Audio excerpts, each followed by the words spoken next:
podcast. I am the pink-haired sober witch, and I'm so delighted to be here with you. I'm delighted you're here with me, actually.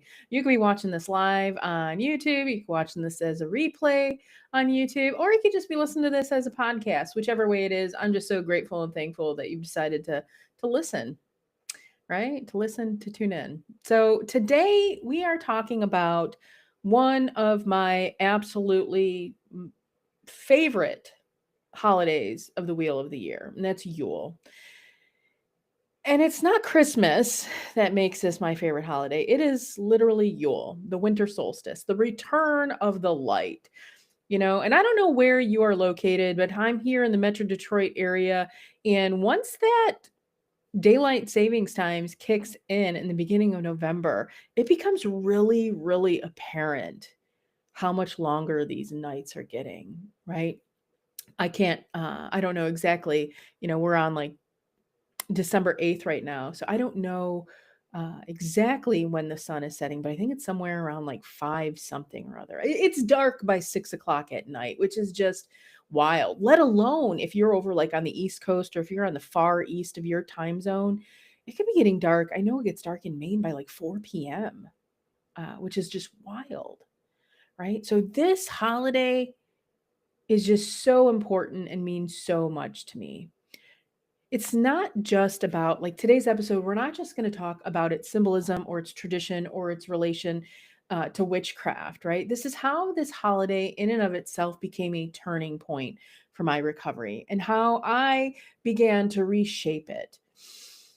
How I've created something that I refer to as a desire-lution rather than a resolution. As a matter of fact, it's a lot more powerful than a resolution. So if you're listening and you're ready for a little bit of hope, and some inspiration, a little bit of magic, right? This episode's for you. So let's settle in and talk about Yule. We're going to start off by going all the way back to 2015. And so I've only recently made this discovery, right? When I talk about my recovery from alcoholism, I state that my date is October 9th of 2019, right? But I truly stepped into recovery at the end of June in 2015. It was the time that I told my ex-husband that I was done. I was done trying. I was done trying to fix it. I was done trying to fix the relationship. We'd already been on um, a test, so to speak. We've been working with a couples counselor for quite some time, almost a year at that point, and we had been testing for the last 90 days, right? Staying committed in the relationship. And he did the one thing that I'd asked him not to do in that 90 days, and that was call me a name. If so simple, so little, but he did it. And so here I was in 2015. I just stepped out of my marriage and my entire life started to feel like it was being reorganized. I hadn't lived on my own by myself since I moved out of my parents' house. I'd always had somebody living with me up in that point. And so here we approach the end of the year, the holidays were coming up, and the reality is for years at that point, probably 10, probably even since I was like 20, I don't know, years, I had been known for throwing two parties every single year, a birthday party and a New Year's Eve party, right? And these are big deals. They were themed. I would bring in decorations. I mean, I've decorated my entire basement and just all sorts of crazy, like, it was a big deal. It looked like a nightclub down there. I would have music. And the truth is, I would supply all of the alcohol, all of the party favors. It was this wild, chaotic, and it was a celebration that I thought everybody wanted, right? I was doing what I thought any good host would do. And the reality is, now even looking back as I'm thinking about it, this is what my parents would do, right? They would pick one or two events that they would host. I guess they threw a lot of parties when I was a kid. I don't remember that, but before I was like old enough to remember. But even as I was, a child growing up, there would be an occasional big party that they would throw. It was what I thought made me a good friend. But after the marriage ended, the idea of hosting any of these parties just felt wrong, felt weird. It felt like it would start to make people choose sides. Like there were some friends and some folks that would come over that were his friends. There were some that were mine. It just, I don't know, it didn't feel right. It also felt like it was forcing myself into this identity that I was starting to outgrow. So I decided to choose something different. Instead of throwing this big, huge New Year's Eve bash, I created my first Yule celebration. And it wasn't big, it wasn't fancy, it wasn't loud. It was just a handful of girlfriends who practiced a bit of magic. They were women who believed in ritual. These were women that like knew the healing journey that I was stepping into, having left my partner, having left my husband. They were people that I could truly sit in circle with, that I thought could see me. And here we were in the quiet of the night, sitting around my coffee table in the living room with candles lit. And I felt this sense of peace that I hadn't felt in years. That night changed the trajectory of every single winter that followed. So Yule became my true new year. It was like I wrapped up this stepping out of this marriage and I looked at Yule as the beginning of something new. So I go back now and I look, and I grew up celebrating Christmas Eve as a very traditional Polish Catholic household, right? We celebrated Wigilia, we had these big meals, long drives, midnight mass we rarely made it to because we were so drained and exhausted from all the other celebrations that we were doing, right? And there was a lot of beauty in these traditions, right? I love ritual. I really do. So these traditions were like a ritual, but you could feel the obligation in the air. You could see the people that showed up because they felt they had to, and you could see the amount of alcohol that was consumed because of that. Yule, though, was different, right? This Yule that I created, this celebration that I created was different. There were no expectations. There was no pressure. There was no must. There was no you should. There was just this intention of people who cared about each other gathering. That's it.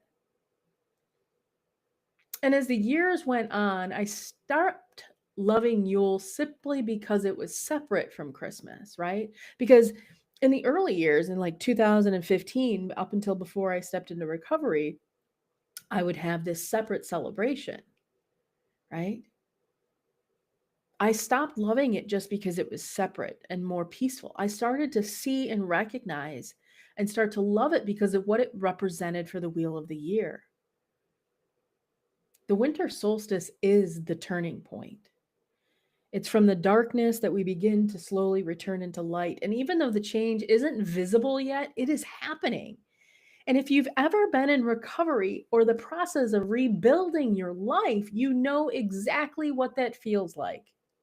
The moment where you're still in the dark, but something within you begins to whisper, keep going, keep moving, keep doing things. You're worth it. The light is returning. Yule became my new year, my starting line, my reminder that rebirth is not only possible, it's inevitable. The first Yule that I stepped into when I was in recovery was one of my earliest sober holidays.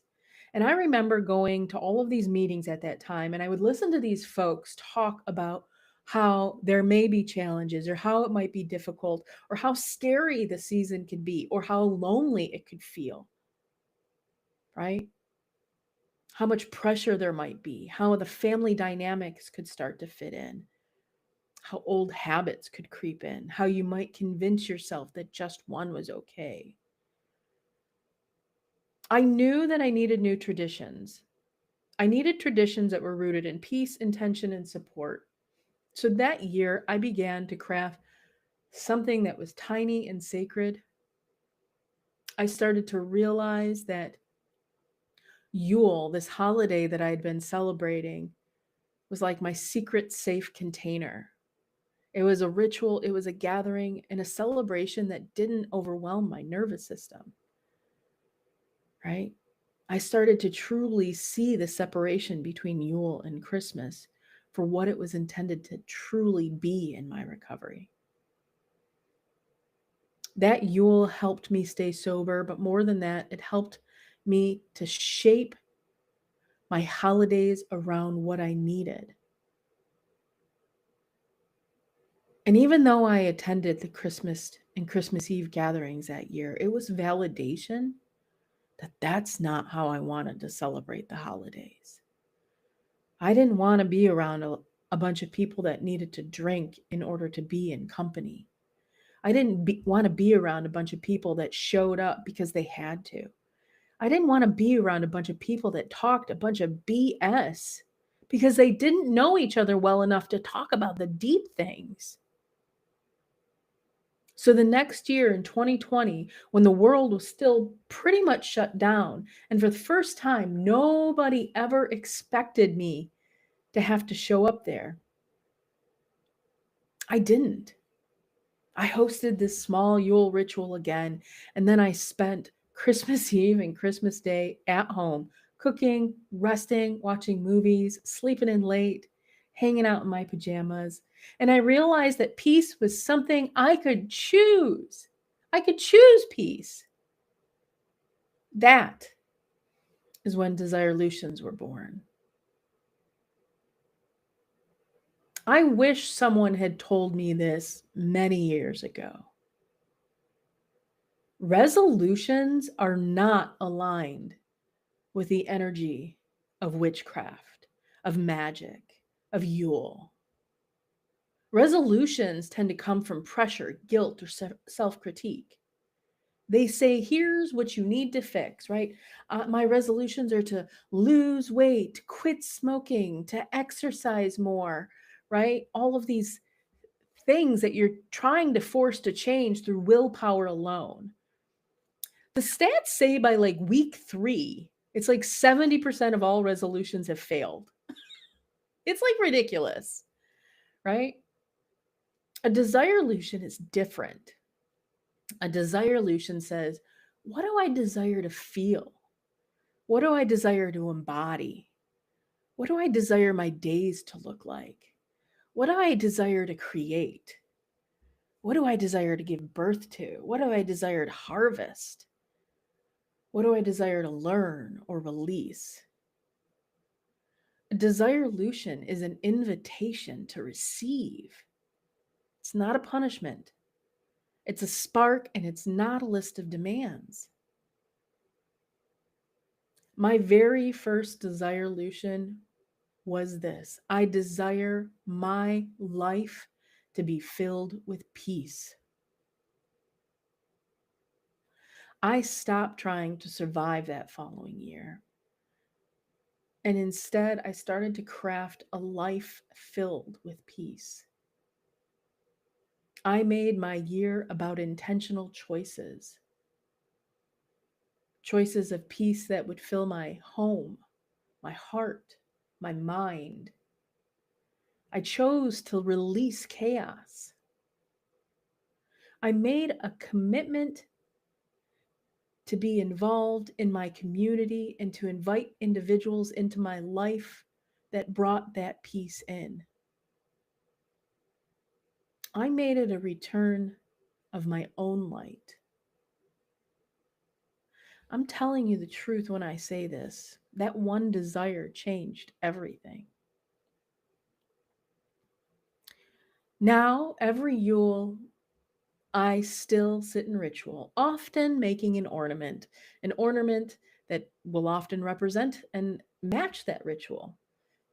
Sometimes it'll symbolize growth or intention or hope, but very often it always is going to embrace and symbolize those desires, those wishes.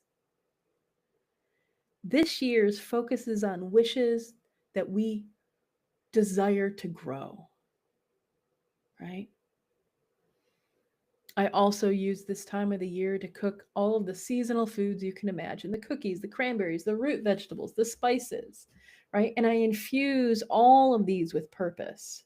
Every person that I invite to share at my table gets to eat, consume, and be nourished with the things that I've made with love, peace, happiness, hope. All of this becomes part of the spell of Yule. It becomes part of the desire-lution that I have to live this life of peace, of love, of happiness. The key to it, I can't emphasize this enough, is to choose it, to state your desire, to choose that desire, and to begin to ask Spirit to show you the way.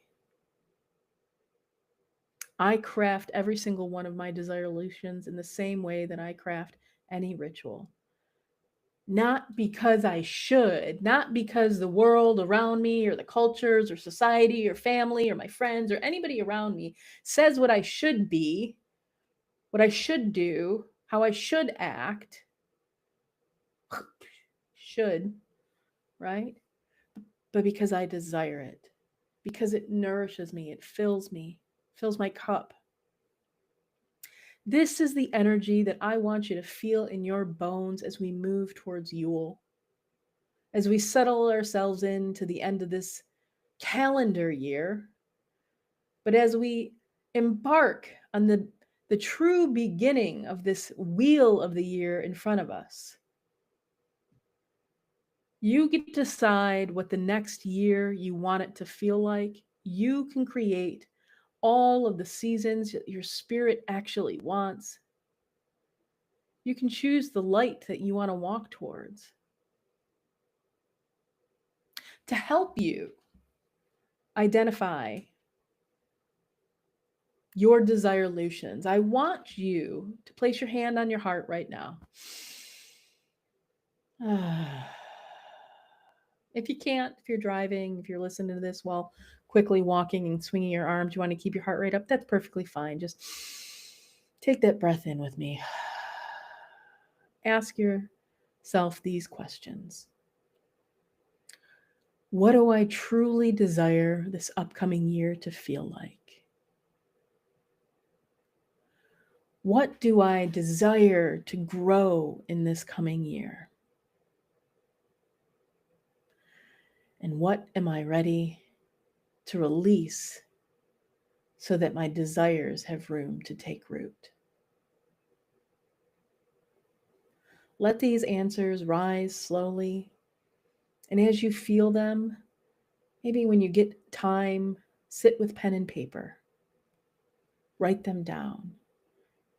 Better yet, what a beautiful idea. I've done this before. I did this the year when it was peace.